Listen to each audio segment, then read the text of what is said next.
افغانستان کے شمالی علاقے میں آنے والے زلزلے کے نتیجے میں کم از کم 8 افراد جاں بحق ہو گئے ہیں۔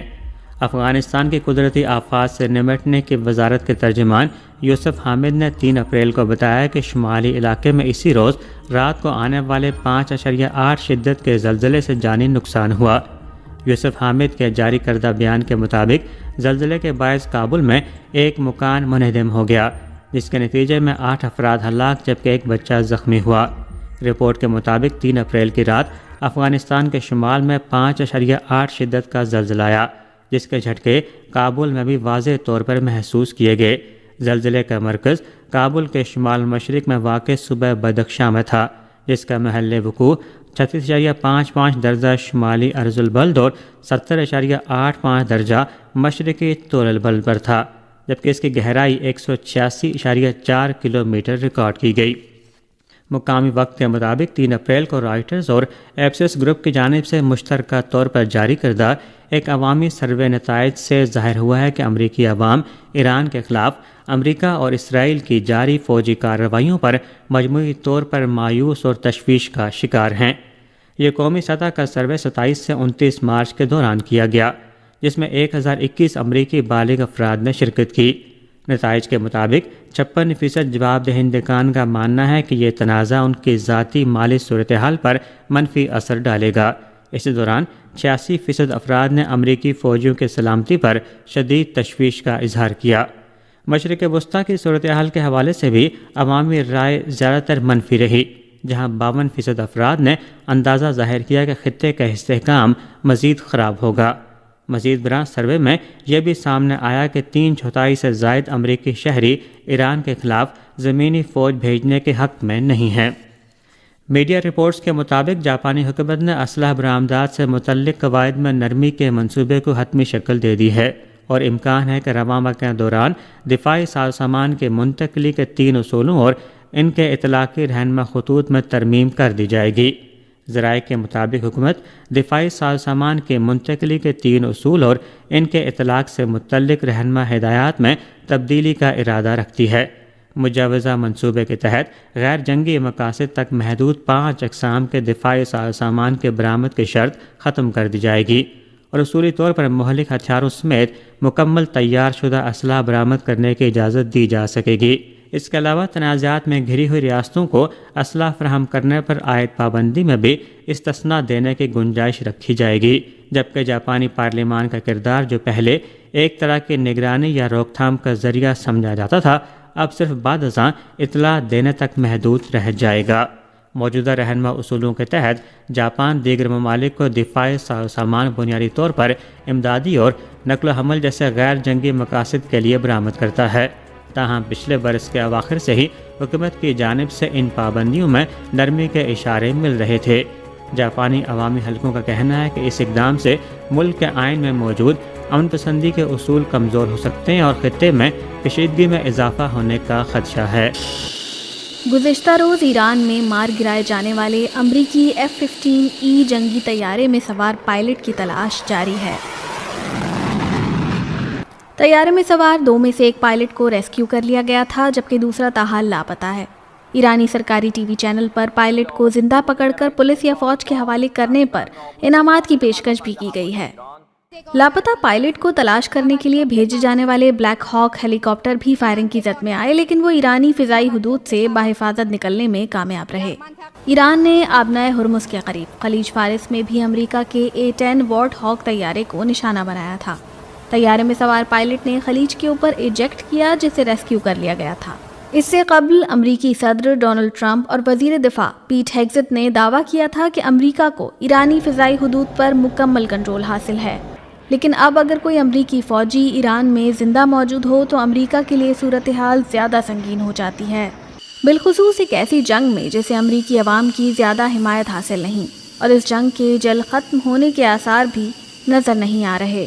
مغربی ایشیا میں جاری تنازع مزید سخت مرحلے میں داخل ہو گیا ہے، جہاں مختلف محاذوں پر بیک وقت حملوں کی خبریں موصول ہو رہی ہیں۔ ایک انتہائی تشویشناک واقعے میں آج ایک میزائل ایران کے بوشہر نیوکلیئر پاور پلانٹ کے احاطے کے قریب آ کر گرا، جس کے نتیجے میں سیکیورٹی یونٹ کا ایک اہلکار ہلاک ہو گیا اور ایک ذیلی عمارت کو نقصان پہنچا۔ بین الاقوامی ایٹمی توانائی ایجنسی IAEA نے ایرانی حکام کے حوالے سے اس واقعے کی تصدیق کی اور کہا کہ حملے کے بعد تابکاری کی سطح میں کوئی اضافہ نہیں ہوا ہے۔ آج ہی ایران کی سپاہ پاسداران انقلاب اسلامی نے اعلان کیا کہ انہوں نے آبنائے ہرمز میں اسرائیل سے وابستہ ایک جہاز کو نشانہ بنایا جس میں آگ لگ گئی۔ ایران نے یہ بھی کہا ہے کہ ضروری سامان لے جانے والے جہازوں کو ایرانی بندرگاہوں تک پہنچنے کے لیے آبنائے ہرمز سے گزرنے کی اجازت دی جائے گی، اگرچہ اس آبی گزرگاہ میں فوجی سرگرمیاں جاری ہیں۔ پیش ہے ایک رپورٹ۔ بوشہر پر یہ حملہ 28 فروری کو جنگ شروع ہونے کے بعد چوتھی بار ہوا ہے۔ ایران کے وزیر خارجہ عباس عراقچی نے عالمی سطح پر نیوکلیائی بجلی گھر کی حفاظت کے سلسلے میں کم توجہ دیے جانے پر تنقید کی ہے۔ اس واقعے کے بعد روس کی سرکاری نیوکلیئر کارپوریشن روزیٹیم نے اب اپنے عملے کے افراد کے حتمی انخلاء کا آغاز کر دیا ہے۔ روزیٹیم نے اس پلانٹ کی تعمیر کی تھی اور 2 مزید یونٹس کی تعمیر کی نگرانی کر رہی ہے۔ بین الاقوامی ایٹمی توانائی ایجنسی IAEA نے خبردار کیا ہے کہ جوہری تنصیبات پر کبھی حملہ نہیں ہونا چاہیے کیونکہ ذیلی عمارتوں میں اہم حفاظتی آلات موجود ہو سکتے ہیں۔ حکام نے تصدیق کی ہے کہ پلانٹ کا مرکزی ڈھانچہ محفوظ ہے اور بجلی کی پیداوار متاثر نہیں ہوئی ہے۔ اس یقین دہانی کے باوجود بار بار اس مقام کو نشانہ بنایا جانے سے جوہری سلامتی کے ماہرین اور دنیا بھر کی حکومتوں میں شدید تشویش پائی جا رہی ہے۔ نائب وزیر اعظم اور وزیر خارجہ اسحاق ڈار نے ایران کے وزیر خارجہ عباس عراقچی سے ٹیلی فون پر گفتگو کی اور خطے کی بدلتی ہوئی صورتحال پر تبادلہ خیال کیا۔ گفتگو کے دوران اسحاق ڈار نے کشیدگی میں کمی کے لیے کی جانے والی تمام کوششوں کے لیے پاکستان کی حمایت کا اعادہ کیا اور مذاکرات اور سفارتکاری کے ذریعے تنازعات حل کرنے کی اہمیت پر زور دیا۔ فریقین نے جاری پیش رفت کے تناظر میں قریبی رابطے رکھنے پر اتفاق کیا۔ نائب وزیر اعظم اور وزیر خارجہ اسحاق ڈار نے مصر کے وزیر خارجہ بدر عبدالعاطی سے ٹیلی فون پر گفتگو کی۔ دونوں رہنماؤں نے تازہ ترین علاقائی پیش رفت اور جاری سفارتی کوششوں پر تبادلہ خیال کیا اور کشیدگی کے خاتمے کی اہمیت پر زور دیا۔ فریقین نے قریبی رابطے میں رہنے پر بھی اتفاق کیا۔